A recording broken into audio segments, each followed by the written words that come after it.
Hello friend, welcome to my YouTube channel. आज मैं आपके लिए class 9 NCERT math updated syllabus new book chapter 7 का एक्सरसाइज 7.3 क्वेश्चन नंबर 2 लेके आया हूँ, जो कि इस प्रकार है कि AD is an altitude of an isosceles triangle ABC in which AB equal to AC, so that AD bisect BC. Second part, AD bisect angle A.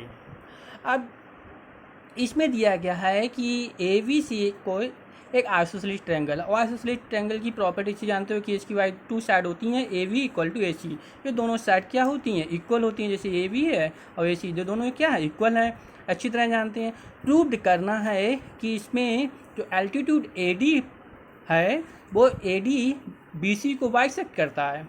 कहने का मतलब ये है कि जहाँ पर जो ए डी है, देखिए ध्यान से, कि ये बी सी है, ठीक है, और ए डी इसको बाइसेक्ट सोशियोली कर रहा है, तो कट कर रहा है। बाइसेक्ट मतलब दो भागों में बांटना, ये कट कर दिया इसको बी सी को ए डी ने। तो यही प्रूव करना है कि ए सी बाइसेक्ट बी सी को करता है और ए डी बाइसेक्ट एंगल ए को करता है। तो हम इसको प्रूव करने जा रहे हैं। देखिए ध्यान से, पहले हम दो ट्रायंगल, इसमें देखिए इस फिगर को देखने से हमें दो ट्रायंगल मिल रहे हैं। एक ट्रायंगल मिल रहा है ट्रायंगल ए डी बी, और दूसरा ट्रायंगल मिल रहा है ट्रायंगल ए सी डी। मिल रहा है दो, एक ये हो गया, फर्स्ट ये हो गया और सेकंड ये हो गया। ओके, अब नेक्स्ट नाउ स्टार्ट। तो हम लोग दो ट्रायंगल ले लेंगे in triangle A D V और इन ए डी सी। तो write it, start here. In triangle A D V and triangle A D C. Okay, now we can write here triangle. अब इन दोनों triangle में हम लोग बात करेंगे कि क्या क्या इस ट्रायंगल में दिया गया है, जो हमने फिगर खींचा। तो हम लोग देख रहे हैं, सबसे पहले इस फिगर को ध्यान से देखिएगा। देखिए ए डी बी कितने डिग्री का है? 90 डिग्री का है। और ए डी सी कितने का है? 90 का है। ओके, अब 90 का है तो वी कैन राइट, हम लिख सकते हैं first of all here A D B A D C. तो here we can write angle A D और क्या था? A D B. तो A D B equal to angle A D C. तो ए डी वी देखो 90 हुआ और ये भी 90 हुआ, तो we can write 90 degree. Okay, दोनों यहाँ तक समझ में आ गया। अब नेक्स्ट भाई आइसोसेलेस है, ये तो हम लोग जानते हैं, खूब अच्छी तरह से पढ़ चुके हैं। 7.3 आ गई है, तो 7.1 7.2 7.3, तो हम तीनों में खूब अच्छी तरह आइसोसेलेस के बारे में पढ़ चुके हैं। तो आइसोसेलेस की टू साइड इक्वल होती हैं, A B equal to A C. Okay, तो ये हम राइट कर सकते हैं यहाँ पर A B equal to A C. Now here we can write A B equal to A C. अच्छी तरह जानते हो कि भाई इसकी प्रॉपर्टी होती है। अच्छा, नेक्स्ट आप ध्यान देना बिल्कुल कि इनमें दो ट्रायंगल बन रहे हैं। कैसे? मैं आपको ड्रा करके दिखा रहा हूँ, ध्यान से देखिएगा। एक मैंने यहाँ से हल्का सा ऐसा ड्रा कर लिया, ये हुआ भाई ए डी और ये बी। ओके, आप नेक्स्ट ध्यान दीजिएगा, अलग से मैंने ड्रा कर लिए जिससे आपको अच्छी तरह समझ में आ जाए। नेक्स्ट ए डी और सी, दो ट्रायंगल हो गए। अब इन ट्रायंगल में देखिए कि कॉमन चीज़ क्या है। समझ में आ गया? बता दिया होगा आपने कॉमन क्या है? A D. ओके, देखो दोनों में ए डी कॉमन है, तो वी कैन राइट, हम लिख सकते हैं ये A D equal to A D common. Write भी कर दो भाई कि कॉमन है। ओके, यहाँ तक समझ में आ गया।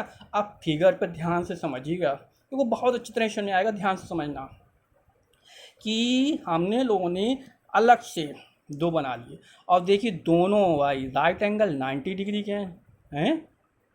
ध्यान से समझना, दोनों राइट एंगल। तो भाई राइट एंगल हैं ये भी राइट एंगल है, ये भी। तो इसके सामने की साइड क्या होती है, अच्छी तरह जानते हैं आप, क्या होती है? 90 डिग्री के सामने की साइड क्या होती है? हाइपोटेनियस। ओके, हाइपोटेनियस होती है, अब कुछ नहीं मालूम। अच्छा, ये और ये वाला जो है क्या हो गया? ये है right angle. Okay, right angle अच्छी तरह समझ आ गया। हाइपोटेनियस राइट एंगल हो गया। और ये वाई इसकी क्या होती है? हाइट। तो इसको हमने हाइट को में क्या है? साइड हो गई भाई, तीन चीज़ें हो गई। ओके, सिमिलरली इसी प्रकार ये क्या? हाइपोटेनियस, अच्छी तरह समझ में आ रहा होगा, हाइपोटेनियस। और ये क्या है? Right angle. ओके, ये राइट एंगल है। अब क्या किया? और ये आपकी साइड साइड हो गई। अब हम लोग सोल्यूशन पे चल रहे हैं, ध्यान देना इस फिगर को कि यहाँ से ये चीज़ आप बताइए कि A D A angle A D V angle ये 90 डिग्री का है, तो 90 डिग्री का है तो क्या हुआ जाकर? अभी मैंने फिगर में समझाया, 90 डिग्री वाले क्या कहा? Right angle. तो हम इसकी जगह पर लिख सकते हैं राइट एंगल, और शॉर्ट में क्या लिखेंगे? राइट एंगल के लिए आर। ओके, राइट एंगल हो गया। अब ए वी, हमारी ए वी क्या है? हाइपोटेनियस। ए सी क्या है? हाइपोटेनियस, दोनों इक्वल हैं। ओके, देखिए A V equal to A सी, और ये हमारी क्या हुई? हाइपोटेनियस। ओके, हाइपोटेनियस को रिप्रेजेंट किससे करेंगे? एस से। ओके, अब नेक्स्ट ए डी, हमारी ए डी देखो दोनों में ए डी हमारी हमने हाइट है, लेकिन हमने इसके क्या साइड के रूप में माना, इसको दोनों को ए डी साइड, तो इसको हम क्या लिख देंगे? साइड। अब आपको अच्छी तरह मालूम हो गया है कि इसमें कौन सी क्राइटेरिया लग रही है, इसीलिए मैंने इसको एक्सप्लेन अच्छी तरह से एक्सप्लेन किया कि आप एक ही बार में समझ जाएं कि इस क्वेश्चन को देख कर बता दें कि इसमें कौन सी क्राइटेरिया लगेगी। अब आपको मालूम हो गई कि कौन सी क्राइटेरिया लग रही है अच्छी तरह से, तो why right angle hypotenuse side. Okay, आया समझ में? तो हम लिख देंगे कॉन्ग्रुएंसी रूल। कॉन्ग्रुएंसी रूल अच्छी तरह समझ में आ गया होगा।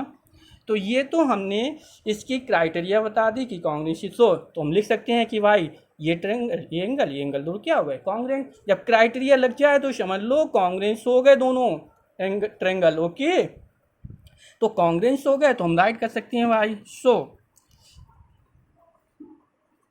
सो triangle A D B congruent triangle A D C, ये तो कॉन्ग्रुएंट हो गए। ओके, अब कॉन्ग्रुएंट हो गए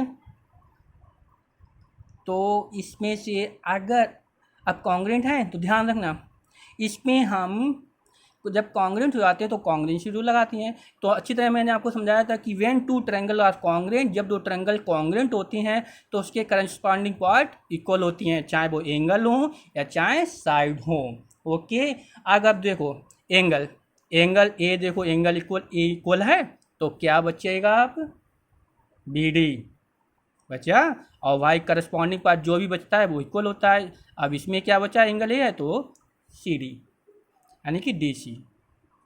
ओके, लग गया by C P C T, तो यहाँ पर लगा दीजिए by C P C T. ये बच्चे मैं 7.1 7.2 में बता चुका हूँ कि सी पी सी टी यहाँ पर लिख देते हैं, बता देते हैं लिख दो सी पी सी टी, आगे आंसर। नहीं, रूल्स भी लर्न होने चाहिए। क्या रूल्स हैं कि when two triangle are congruent, जब दो ट्रायंगल कॉन्ग्रुएंट्स होते हैं तो उसके करस्पॉन्डिंग पार्ट मीन्स उसके एंगल या साइड हमेशा इक्वल होंगे। जैसे मैंने एंगल ए एंगल देखो इक्वल है, अब इन दोनों को स्किप कर दिया, एंगल बचा क्या?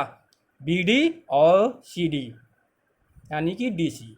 जो भी पार्ट बचेगा वो हमेशा इक्वल होगा। ओके, तब हम लिखते हैं Y C P C T. अच्छी तरह समझ में आ गया। नेक्स्ट, अभी हम मेन चीज़ पे नहीं पहुंचे, हम मेन चीज़ पे आ रहे हैं, ध्यान दीजिएगा।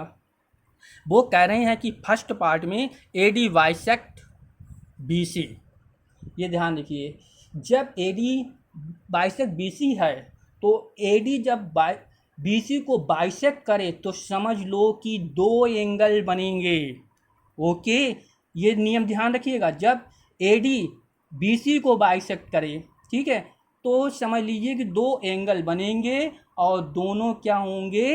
इक्वल। ओके, कैसे देखिएगा फिगर से, कि इसमें फिगर में दिया गया है कि A D bisect B C, A D है ये वाली लाइन, बी सी को बाइसेक्ट कर रही है। ओके, अलग से बना दो, यहाँ से हमने अलग से बना लिया कि ये बी और सी है और बाइसेक्ट मतलब आधे भाग करना, आधा करना, ये हमने ए डी, ए और डी, ध्यान से समझना, ए डी इसको बाइसेक्ट कर दिया बाइसेक्ट। तो ध्यान दीजिएगा, तो जब भी कोई चीज़ इसको बाइसेक्ट करे, मतलब ये थोड़ा सा ऐसे बाइसेक्ट करें, अब देखो बाइसेक्ट, तो इसके दो एंगल बनेंगे, देखो एंगल बी ए डी और एंगल सी ए डी, दो पार्ट, एक पन दो काज बता रहा हूँ, ध्यान समझना, कि जब ए डी बी सी को बाइसेक्ट करे, तो ए डी बी सी को बाइसेक्ट करे तो समझ लीजिए कि दो एंगल बनेंगे, दोनों एंगल हमेशा इक्वल होंगे। कैसे देखिए, एक ये बी बाइसेक्ट कर रहा है और जब बाइसेक्ट करेगा तो भाई एंगल देखिए, एक दो भागों में बांट दिया, तो ये B A D equal to C A D. तो हम राइट कर सकते हैं यहाँ पर कि angle B A D equal to angle B A D, हो गया बी ए डी, तो क्या बचेगा, C A D, angle C A D, देख लीजिएगा। ओके, ये नियम ध्यान रखना, जब भी कोई किसी लाइन पर बेस पर और कोई परपेंडिकुलर लाइन है और उसको बाइसेक्ट करे तो इसके एंगल हमेशा इक्वल होंगे, हो गए एंगल। और लिख लीजिए angle A equal to angle A है। ओके, तो वी कैन राइट, हम कह सकते हैं, हम लिख सकते हैं अच्छी तरह से कि यहाँ पर राइट कर सकते हैं कि A D bisect B C, A D bisect B C, और आई ई अर्थात एडेस्ट, या ये राइट कर सकते हैं कि A D bisect angle A, prove, यही हमें प्रूव करना था। Okay, thank for watching and you can see